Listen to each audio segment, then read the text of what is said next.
ఒక legend Simha lion, my good friend. I wish him all the very best for 100th film and Krish, the whole team. ఒకటే చెప్పగలను, 100 రోజులు కాదు కదా, 200 రోజులు 1000 థియేటర్లో నడుస్తుంది. Okay, all the best. Thank you very much. Balayya Babu చరిత్రలో 100వ సినిమా. 100వ సినిమా అంటే ఎన్నిక చేసుకున్న సబ్జెక్ట్ గౌతమీపుత్ర శాతకర్ణి. మొట్టమొదటి తెలుగు చక్రవర్తి కథను ఎన్నుకోవడం తెలుగు జాతి గర్వించదగ్గ విషయం. ఇది మామూలు విషయం కాదు. 33 రాజ్యాల్ని జయించి చక్రవర్తి అయిన గౌతమీపుత్ర శాతకర్ణి కథని ఈ రోజున మనం చేసుకుంటున్న ఉగాది పచ్చడి ఆయనతో ప్రారంభమైంది. అటువంటి మహనీయుడి చారిత్రాత్మక కథని నిజంగా తీయాలని ఆలోచన కృషికు రావడం, దాన్ని బాలయ్య బాబు ఆమోదించడం నిజంగా తెలుగు జాతి గర్వించదగ్గ విషయం అని మీ అందరికీ తెలియజేస్తుంది. ఏ పాత్ర వేసినా ఆ పాత్రలో ఒదిగిపోయే బాలయ్య ఈ పాత్రలో మామూలుగా కనిపించడు. జానపదం, పౌరాణికం, సోషల్, యాక్షన్, సెంటిమెంట్ ఏ యాంగిల్లోకి వెళ్ళినా తనకి తను మలుచుకునే బాలయ్యని మనం మా గౌతమీపుత్ర శాతకర్ణిగా చూడ్డానికి ఎదురు చూస్తాం. ఇప్పుడు ఈ వేదిక మీద ఇంత పెద్దలు మాట్లాడే ముందు నేనేం మాట్లాడదలుచుకోలేదు. ఒక గొప్ప చిత్రాన్ని మలుస్తున్నా అనే భావన నాలో ఉంది. ఒక గొప్ప కథను తీసుకెళ్తే మరుక్షణమే దాన్ని ఆమోదించి చేద్దామని నన్ను ముందు నుండి నడిపిస్తున్న బాలయ్య బాబుకి మీరన్నట్టు జై బాలయ్య, జై జై బాలయ్య. ఇప్పుడు మన బాలయ్య మాట్లాడతారు.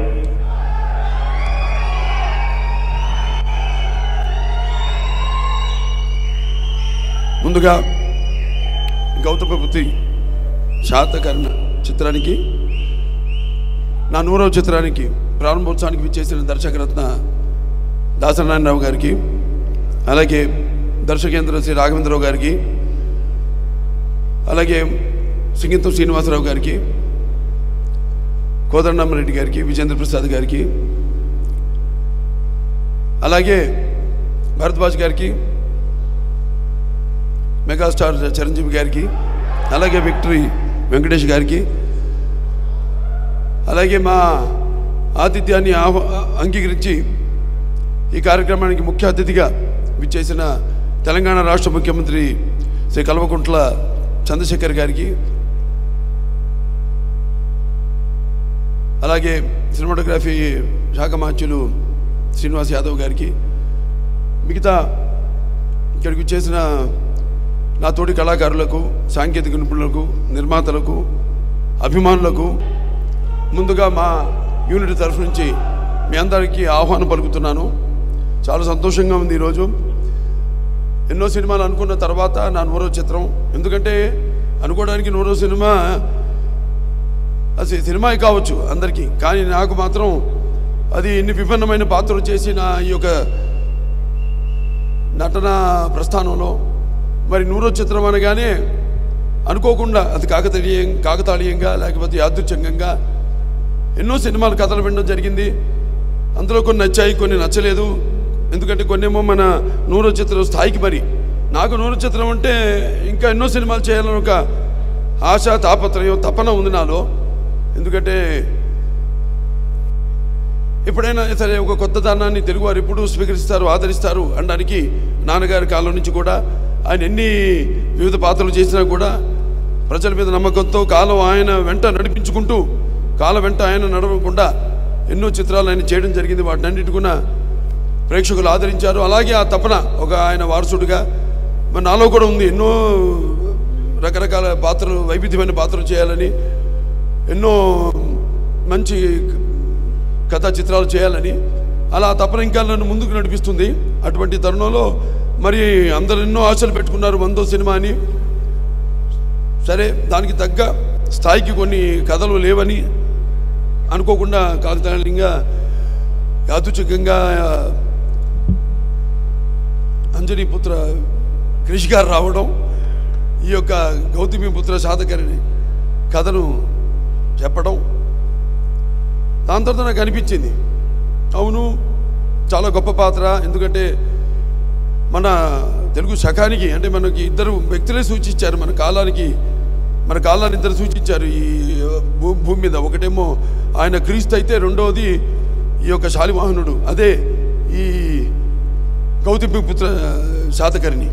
సరే, అటువంటి మహత్తరమైన పాత్ర ఆయనతోనే మొదలైంది. మన తెలుగు క్యాలెండరు కోలమానం, మన తెలుగు కోలమానం కాలం యొక్క కోలమానం ప్రారంభమైంది.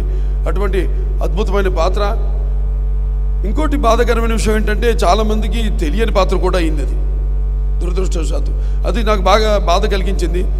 ఆయనలో ఆవేదన, ఆయనలో ఉన్న తపనే నాలో కూడా ఆయన్ని స్ఫూర్తి నింపి తప్పకుండా ఇది ఒక మంచి సినిమా అవుతుంది. చాలామందికి తెలియని పాత్ర. ఎక్కడో తెలంగాణలో మన కోటిలింగాలలో పుట్టి కరీంనగర్ జిల్లాలో, అది వాళ్ళ తల్లిగారు ఊరు. అక్కడి నుంచి ఆయన మళ్ళీ అక్కడి నుంచి రాజ్యం పరిపాలించడం మొదలుపెట్టి తర్వాత ఆంధ్రలో అమరావతిలో ఆయన రాజధాని ఏర్పాటు చేయడం, అలా ఈ యొక్క పాత్ర యొక్క ప్రస్థానం. దీన్ని తప్పకుండా మనం తీసుకెళ్లాల్సిన ఆవశ్యకత ఉంది. ఎందుకంటే అక్కడ ఆంధ్రలో అయితే అక్కడ అమరావతి రాజధాని నిర్మాణం చేపట్టాము కాబట్టి దాని యొక్క ప్రాశస్త్యం. ఎందుకంటే బౌద్ధ వాంగ్మయానికి ఆనాడు ప్రాణ ప్రతిష్ఠ చేశారు అమరావతి గుహల్లో. అటువంటి పవిత్రమైన ప్రాంతాన్ని బౌద్ధహారాలు ఉన్నాయి ఎన్నో. అలాగే నాగార్జును తిరిగిన నేల. అటువంటి సినిమాని అందించాలి తప్పకుండా. మామూలుగా మన వరకే కాదు, మన దేశం వరకే కాదు, అంతర్జాతీయ స్థాయిలో కూడా ఈ యొక్క పాత్రని మనకు తెలుగు జాతి ఎవరైతే ఒకే ఒక చక్రవర్తి, తెలుగు జాతికి ఒకే ఒక చక్రవర్తి, అతను గౌతమపుత్ర శాతకర్ణి. మొత్తం ప్రపంచాన్ని ఏకపత్యాది కింద పరిపాలించిన మహానుభావుడు. మన తెలుగు పౌరుషం, అలాగే తెలుగు జాతి ఆత్మగౌరవం కూడా అందరికీ చాటి చెప్పిన మహానుభావుడు. మొత్తం రాజులందరినీ కూడా 33 రాజులను ఓడించి వాడికి 2 ఇచ్చాడు ఆప్షన్స్. ఒకటికి నాకు లొంగిపోండి అన్న లొంగిపోండి, లేదా మరణమే, చాయిసెస్ యోర్స్ అన్నట్టు. ఆ రెండితో అందరినీ ఒక కిందకి తీసుకొచ్చి యవనుల మీదకి దాడి చేసిన మహాచక్రవర్తి గౌతమపుత్ర శాతకర్ణి. సరే, దానికి ముందు ఆ సినిమా మరి మేమంతా అనుకుని చేద్దామనుకున్న తర్వాత మరి పాత్రలో పరకాయ ప్రవేశం చేయాలి. అప్పుడు అదే అలా ఏం చేద్దాం, దానికేమో సరైన మాకు గెటప్లు పెట్టి మీద ఎంతో అద్భుతమైన టీము అంతా కూడా. ఆనాడు నర్తనశాలలో ఎలాగైతే నాన్నగారు ఒక బృహన్న పాత్ర చేశారో, దానికోసం ఎలాగైతే ఆర్ట్ డైరెక్టర్ వాళ్ళ శర్మ గారు మొత్తం ఉన్న గుళ్ళు, విశిష్టమైన ప్రాంతాలన్నీ కూడా తిరిగి ఎక్కడైతే మంచి చిత్రలేఖనలు, మంచి స్టాచ్యూస్ అన్నీ ఉన్నాయో అన్నీ కూడా బాగా రీసెర్చ్ చేసి ఆ యొక్క గెటప్ని స్కెచ్ చేయడం జరిగింది. అలాగే మనవాళ్ళు కూడా ఎంతో పరిశోధన, దానికి చాలామంది ఉన్నారు ఇక్కడ, ఎంతోమంది స్క్రిప్ట్ మీద పరిశోధన చేస్తున్నారు. దానికి శ్వేత డైరెక్టర్ ఆంజనేయులు గారు ఉన్నారు ఇక్కడ. అలాగే అక్కడ మన టీటీడీ మ్యూజియం రంగనాయకులు గారు ఉన్నారు. ఇంకా చాలామంది, అలాగే మన ఆర్కియలాజికల్ డిపార్ట్మెంట్ అక్కడ పనిచేసిన సిబ్బందుల్లో నాగిరెడ్డి గారు ఉన్నారు. వాళ్ళంతా కూడా ఈ యొక్క స్క్రిప్ట్ మీద వాళ్ళందరి సూచనల మేరకు అన్ని గ్రంథాలన్నీ కూడా తిరిగేసి ఈ కథని రూపొందించడం జరిగింది. మరి ఆహార్యం, మరి వాచకం, ఇవన్నీ విషయానికి వస్తే మరి వాచకం మరి నాన్నగారు మరి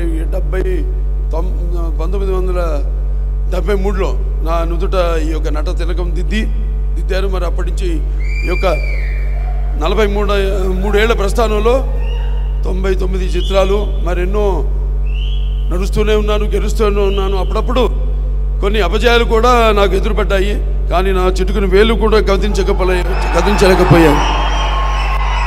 ఎందుకంటే ముఖ్యంగా దాంట్లో సుమారుగా నా చేసిన 99 సినిమాల్లో 71 సినిమాలు శతదినోత్సవాలు జరుపుకున్నాయి. అదంతా కూడా నా తల్లిదండ్రుల యొక్క పుణ్యఫలం, అలాగే నా తెలుగు ప్రేక్షక దేవుళ్ళ యొక్క అభిమాన బలం, అలాగే నా ఆత్మబలం, నా అభిమానులు నా నుండి ఏమీ ఆశించకుండా వారు ఎప్పుడు నన్ను అభిమానిస్తూనే ఉన్నారు. మరి డబ్బుతో కొంటే లేకపోతే ఎన్నో సందర్భాలు చెప్పడం జరిగింది. ఎటువంటి ప్రలోభాలకి లొంగనిది ఈ అభిమానం. అటువంటి ఇంతమంది వేల లక్షల కోట్ల మంది అభిమానులు పొందడం మరి మీకు నాకు ఏ జన్మజన్మన అనుబంధమో, ఏ రుణానుబంధమో, ఏ విడదీయలేని అనుబంధమో కదా అని నాకు అనిపిస్తూ ఉంటుంది. అలాగే నాతో పాటు ఈ యొక్క నా ఈ సుదీర్ఘ ప్రయాణంలో ఎంతోమంది నాతో పాటు నడిచారు. అలా అందుకే నా యొక్క ఈ నడకలో అడుగు వేసిన నా నిర్మాతలకైతేనేమి, దర్శకులకైతేనేమి, నా హీరోయిన్లకైతేనేమి, నా తోటి కళాకారులకైతేనేమి, నా సాంకేతిక నిపుణులకైతేనేమి, అలాగే అభిమానులకైతేనేమి, అందరికీ కూడా మొత్తం మన ఆంధ్ర తెలంగాణ రాష్ట్ర ఎక్కడెక్కడ తెలుగు వాళ్ళు ఉన్నారు అందరూ తెలుగు వాళ్ళందరూ కూడా నా ఈ 100వ చిత్రాన్ని అంకితం చేస్తాం అని ఈ సందర్భంగా, అలాగే భారతదేశంలో ప్రపంచంలో ఉన్న తల్లులందరూ కూడా ఈ చిత్రాన్ని అంకితం చేస్తామని ఈ సభాముఖంగా తెలియజేసుకుంటున్నాము. అలాగే మరి అసలు ఈ గౌతమ పుత్రి శాతకర్ణి పిచ్చ అనుకోగానే చాలామంది అసలు ఎవరిగా మరి ఈ సినిమాని 100 చిత్రంగా ఎంచుకోవడానికి కారణాలు చాలా ఉన్నాయి. దాంట్లో ఒకటేమో అసలు చాలామందికి తెలియకపోవడం, నేను ఇంతకుముందు చెప్పినట్టు అసలు ఎవరిగా గౌతమ పుత్రి శాతకర్ణి అన్నది అదొకటి. ఆయన చేసి మరి ఏక ఛత్రాధిపత్యం కింద ఈ యొక్క మొత్తం దేశాన్ని ఈ అఖండ సుమారుగా 2020వ సంవత్సరం క్రీస్తు పూర్వం ఈ యొక్క శాతవాహనులు మొదలయ్యారు. దానికి ఆద్యుడు శ్రీముఖుడు. దాని తర్వాత ఒక 420 సంవత్సరాలు పరిపాలించారు వాళ్ళు. అందులో 23వ రాజు ఈ గౌతమ పుత్రి శాతకర్ణుడు. సో ఆయన చరిత్ర అందరికీ తెలియజేయాలి. ఏదైతే ఒక మంచి అవకాశం, అన్నీ తెలిసిన కథలే, తెలియని కథలైతేనే, తెలియని కథలంటే ఒట్టి ఊరికే పుక్కడి పురాణాలా కాకుండా ఒక దానివల్ల ఒక మంచి జరగాలని, అంటే ఒక నేను చెప్పినట్టు తెలుగు జాతి అలాగే తెలుగు కీర్తిని స్ఫూర్తిని పెంచడానికి మన ఈ తెలుగు భాష సంస్కృతి సాంప్రదాయాల్ని ఎలాగైతే చాటి చెప్పాడో ఆయన మహానుభావుడు నందమూరి తారక రామారావు గారు. అంటే కారే రాజులు రాజ్యములు కలిగిరే అని బొమ్మల పోతన్న గారు చెప్పారు మన మహాభారతంలో. కారే రాజులు కలిగిరే అని. అంటే దాంట్లో ఏంటంటే ముఖ్యంగా పుట్టిన వాళ్ళకి చావు తప్పదు, కానీ పుట్టిన వాళ్ళకి చావు ఈ పుట్టుకలతో ఎటువంటి భయం లేకుండా ఉండేవాళ్ళే శాశ్వతంగా నిలిచిపోయేవాళ్ళు, వాళ్ళే దైవాంశ సంభూతులు అని సభాముఖంగా తెలియజేసుకుంటూ అటువంటి వారిలో నాకు తెలిసింది ఆది శంకరాచార్యులు వారు, లేకపోతే ఒక మధ్యాచార్యులు వారు, లేకపోతే ఒక వివేకానందుడు, ఒక గాంధీ, ఒక ఎన్టీఆర్, ఒక గౌతమ పుత్రి శాతకర్ణుడు. అలాగే ఈ యొక్క సామ్రాజ్యం విస్తరణ అప్పుడు అశోక చక్రవర్తి మరణానంతరం ఆ తర్వాత ఈ ఆంధ్రులంతా కూడా ఈ యొక్క విశాలమైన ఈ ఆంధ్ర మహా సామ్రాజ్యాన్ని స్థాపించారు. సో అటువంటి మన పునాదులు మనం తెలుసుకోవడం, తెలియపరచడం భావితరాలకు మన కర్తవ్యాన్ని భావిస్తూ ఈ యొక్క ఈ చిత్రానికి పూనుకోవడం జరిగింది. సో అందరూ కూడా ముందుగా మా దర్శకుడు అంజనీపుత్ర కృషి గారికి, అలాగే నిర్మాత రవీందర్ రెడ్డి గారికి, అలాగే శ్రీనివాస్ గారికి, అందరూ కూడా,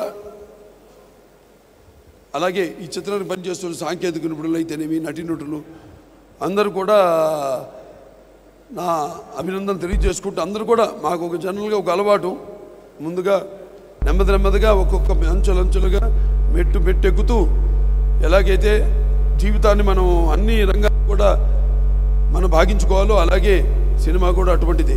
సినిమా అనేది ఈనాడు ఒక నిత్యావసర వస్తువు. మరి ఈ దైనందిన కార్యకలాపాలలో పడి మనిషి ఎలాగైతే ఈ యొక్క వివిధ తనకి నచ్చిన వాటిని ఎంచుకుంటున్నాడో అలాగే వినోదం కోసం సినిమాని ఎంచుకున్నాను. సినిమా కేవలం వినోదం కోసమే కాదు, అటు కళ్ళు మూసుకుంటే కనేది కళ, కళ్ళతో అభినయించేది కళ, నిద్రపోతున్నప్పుడు కనేది కళ, నిద్రపోతున్న జాతిని మేల్కొల్పేది కళ అని అప్పుడు నాన్నగారు కొత్త నిర్వచనం ఇచ్చి రాజకీయానికైతేనేమి కళకైతేనేమి అలాగే ఈ యొక్క చిత్రం ద్వారా మంచి సందేశాన్ని జాతికి ఉపయోగపడే చిత్రంగా యావత్ మన జాతికే కాదు, దేశానికే కాదు, ప్రపంచానికే ఒక యోధుడి గాథ తెలియవలసిన అవసరం ఉంది. సో ఈ చిత్రంలో నటించడం అది నా పూర్వజన్మ సుకృతంగా భావించుకుంటూ మరొకసారి ఇక్కడికి ఈ యొక్క కార్యక్రమం విజయవంతం చేయడానికి విచ్చేసిన పెద్దలందరూ కూడా, ప్రముఖులకి అందరూ కూడా, దర్శకులు అయితేనేమి, నిర్మాతలు అయితేనేమి, కళాకారులు అయితేనేమి, సాంకేతిక నిపుణులు అయితేనేమి, అలాగే నా అభిమానులకైతేమి అందరూ కూడా నా హృదయపూర్వక కృతజ్ఞత అభివందనాలు తెలియజేసుకుంటూ నేను సెలవు తీసుకుంటున్నాను. ఆశయం లేనివాడికి విలువ లేదు, ఆవేశం లేనివాడు అసలు మనిషే కాదు. అంటే ఒకటి, నాకు నేను నచ్చితే నా అలవాట్లు కానీ నేను కానీ ఇంకోటి నచ్చకపోతే దానివల్ల నష్టం లేదు. కానీ నాకు నేను నచ్చకపోయి నా అలవాట్లు నా ప్రవర్తన వల్ల ఇంకోటి మెచ్చుకున్నా సరే దానివల్ల లాభం లేదు. అదే నా జీవితం, అదే గౌతమిపుత్ర శాతకర్ణి జీవితం. తను అనుకున్న దారిలో వెళ్ళాడు, తను అనుకున్నట్టు జీవించాడు అతను. అదే నేను చెప్పాను ఇందాక, ఆయనకి నాకు నేను చదువుతున్నాను చెప్పా కదా, చాలా దీని మీద ఎంతో రీసెర్చ్ చేస్తున్నాం. దాంట్లో ఈ పుస్తకాలు చదవడంలో నాకు తెలిసిన విషయం ఏంటంటే ఆయనకి నాకు చాలా దగ్గర పోలికలు ఉన్నాయి. ఆవేశంలో అయితేనేమి, ఆలోచనలో అయితేనేమి. సో ఆలోచన లేనివాడు అసలు జీవితమే ఆవేశం లేనివాడు అసలు వాడు మనిషే కాదని, అలాగే ఎవరికి కావాల్సిన దారిలో వాడు నడిచి అదే అతనే డిక్టేటర్. గౌతమిపుత్ర శాతకర్ణి ఈ ప్రారంభోత్సవానికి విచ్చేసినటువంటి 50 మంది పెద్దలకు, సినీ ప్రముఖులకు, నందమూరి అభిమానులకు, ప్రతి ఒక్కరికి పేరు పేరున